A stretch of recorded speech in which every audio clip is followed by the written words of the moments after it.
Há uma verdade que quase ninguém te conta sobre provas de múltipla escolha.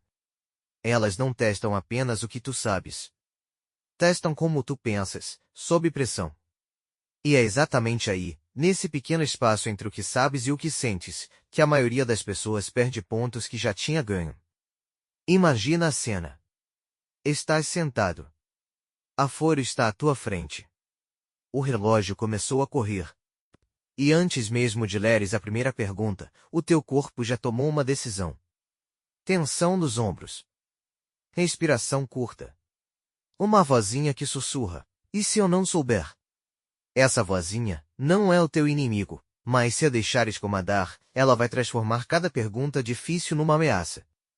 E sob ameaça, o cérebro não pensa. Reage.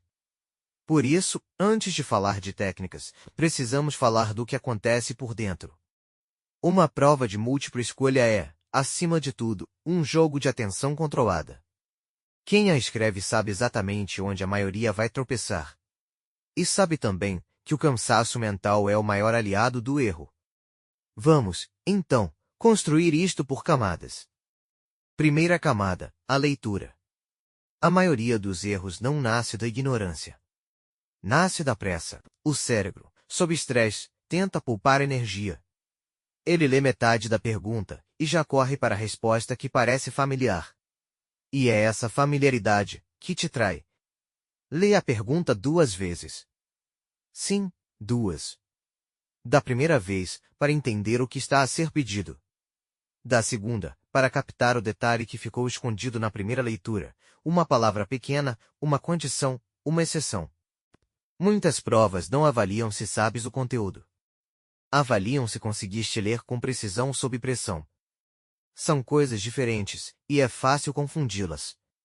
Segunda camada, as opções. As opções erradas não são aleatórias. São desenhadas, com cuidado, para parecerem certas à primeira vista. Chamam-se distratores. E existem por um motivo: separar quem realmente entende, de quem apenas reconhece palavras familiares. Normalmente, entre 4 opções, há uma que é claramente absurda. Elimina-a primeiro. Depois outra, mais subtil. No fim, restam 2. E entre 2, as tuas chances já não são de 25%. São de 50%.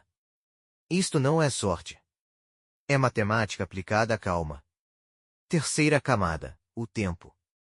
Ir bem numa prova não é sobre saber tudo. É sobre não ficares preso numa pergunta que não sabes, enquanto 3 outras, fáceis, ficam por responder ali ao lado. Faz uma primeira volta rápida. Responde ao que sabes com clareza. Marca, com um sinal discreto, as perguntas que te deixaram inseguro.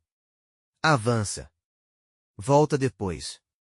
Com a mente mais livre, porque já garantiste o que era certo, essas perguntas difíceis parecem, muitas vezes, mais simples do que pareciam há 10 minutos. O tempo perdido numa dúvida é tempo roubado a uma certeza que ainda esperava por ti, mais à frente. Quarta camada, a linguagem da pergunta. Desconfia das palavras absolutas. Sempre. Nunca. Todos. Nenhum.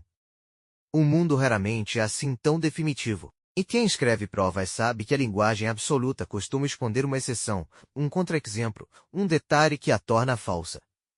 Não é uma regra de ouro. É um sinal de alerta. Um convite a parares, e a pensares 2 vezes antes de confiares no que parece óbvio. Quinta camada, e talvez a mais contraintuitiva, a tua primeira escolha, na maioria das vezes, está certa. Há um mito antigo de que mudar de resposta traz azar. Não é superstição. É psicologia. O que acontece é isto: sob pressão, no fim da prova, o cansaço faz-te duvidar de tudo, até do que sabias com segurança. E aí, muitas pessoas mudam uma resposta certa, por uma errada, só porque a ansiedade gritou mais alto do que o raciocínio. Só muda de resposta se encontrares uma razão concreta. Um detalhe novo. Uma releitura que revelou algo que tinha escapado. Nunca, por puro nervosismo de última hora. Porque o pânico não é informação. É só pânico. Sexta camada, o corpo. Isto raramente se ensina, mas influencia mais do que se imagina. Uma respiração funda, antes de começares, baixa o nível de cortisol. 1 segundo de pausa, no meio da prova, quando sentires o peito apertado, pode devolver-te clareza que a pressa tinha roubado. Não precisas de parar 5 minutos. Precisam de 3 respirações. Só isso, muitas vezes, é suficiente para o cérebro sair do modo alarme e voltar ao modo raciocínio. E há uma última verdade, que fica para o fim porque é a mais difícil de aceitar. Nenhuma técnica substitui a preparação. Tudo o que foi dito até aqui ajuda-te a não desperdiçar o que já sabes. Ajuda-te a proteger o teu conhecimento da pressão, da pressa, do cansaço. Mas não cria conhecimento onde ele não existe. Por isso, estuda com intenção.